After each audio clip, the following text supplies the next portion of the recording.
Hi, so today I'm going to be doing the section Resolving Power from Optics for Spectroscopy. Okay, so the problem reads that Fraunhofer lines are absorption spectra where photons of a certain wavelength are absorbed by a gas between the photon source and a spectrometer/detector. One of these lines occurs for a wavelength of 517.27 nanometers and is due to the presence of magnesium in the gas. Another magnesium absorption appears at wavelength 516.73 nanometers. What resolvents is necessary to resolve these lines from one another and round to the nearest whole number? So for this problem, I drew a picture, and this is just of a diffraction pattern for 4 slits. So here you can see that the distance between two maxima is 2 pi, and we have 3 minima, one here, here, and here. So the distance between this right here, this maximum, and this minimum is going to be 2 pi, so the distance between these two maxima, divided by n, the number of slits. So what Rayleigh's criteria says is basically for two wavelengths to be resolvable, this right here, the maximum of the first wavelength has to be overlap the minimum of the second wavelength. So it's basically going to look like this. Okay. And here you can see they overlap.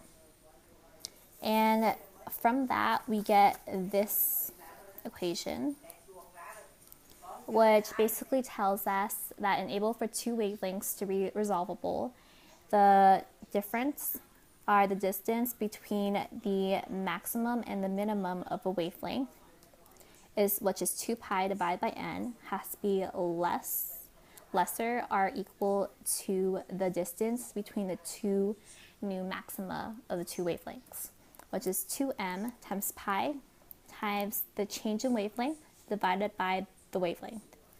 And from that, we get this equation. And we know that mn, the order of diffraction, times n, the number of slits, is equal to resolving power. So we know now that the resolving power is equal to the wavelength divided by the change in wavelength. So using that equation for problem 1, we can get the resolvents. And going back to the problem, we are given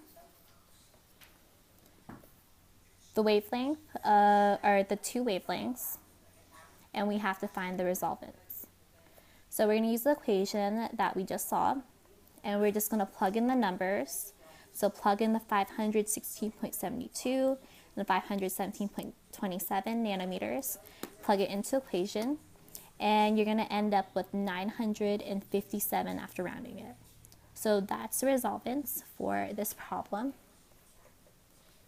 And then looking at problem number 2, it says that an absorption line due to the presence of iron in a gas appears at 516.89 nanometers. Between the two lines given in the previous problem, to resolve this line from the 516.73 nanometers magnesium line in the first order diffraction pattern, how many more grading lines must be illuminated than in the previous problem? Round to the nearest whole number of lines. So we're basically going to do the same thing with this problem. We're just given different numbers. And then once we find the resolving power, the resolvents, we're just going to subtract the resolvents from the first problem from our answer in this problem. So here are our values. We are given the wavelengths of 516.73 and 516.89 instead. And we're trying to find the resolving power. And we also know that the resolving power from problem 1 is 957. So using the same equation, we're going to solve for R2. And we're going to find that it's going to be equal to 3,230. And notice that it's unitless because the nanometers in the equation are going to cancel out. From there, you just find the difference in lines between R1 and R2. So R2, 3,230 minus 957. It's going to equal 2,273, which is our final answer.